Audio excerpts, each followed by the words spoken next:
Las lenguas originarias no desaparecen por sí solas.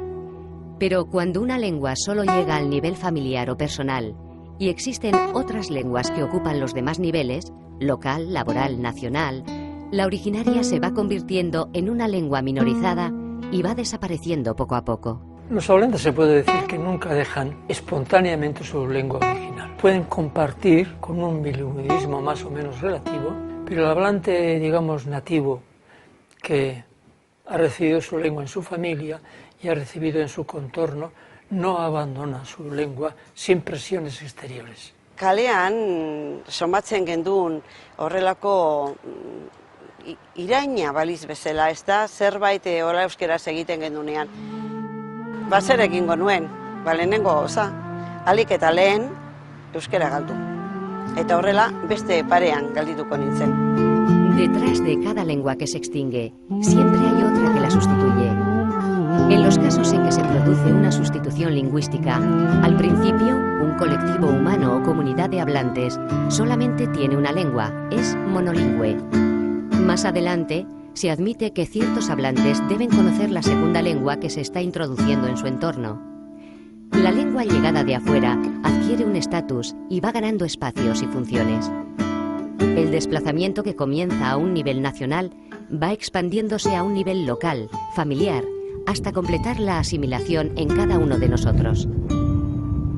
Ama baserritarra zen orduan beti eskuaraz, aita arrantzalia bere lagunekin beti eskuaraz, eta ni etxean aita tamakin eskuaraz.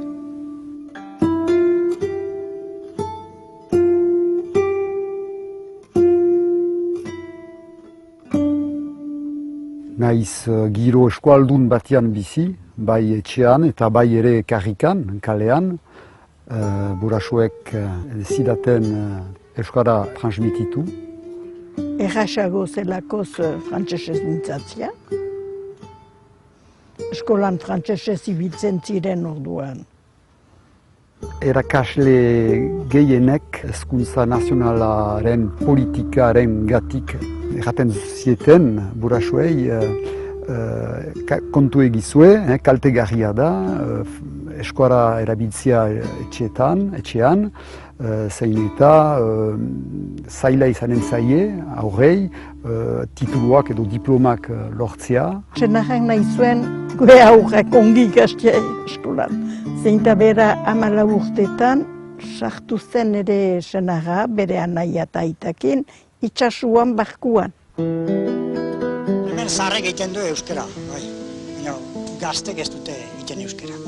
Gaztek guk euskera zoraten badiegu zerbait ere, guk erderaz kontestatzen dut, eta guk ere seitu beharko goi erderaz.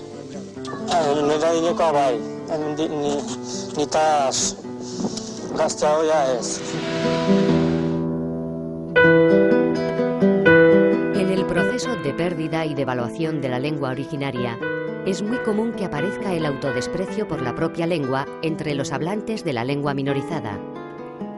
El camino de la recuperación de una lengua originaria es largo y comienza en uno mismo, en una apuesta personal por la propia identidad.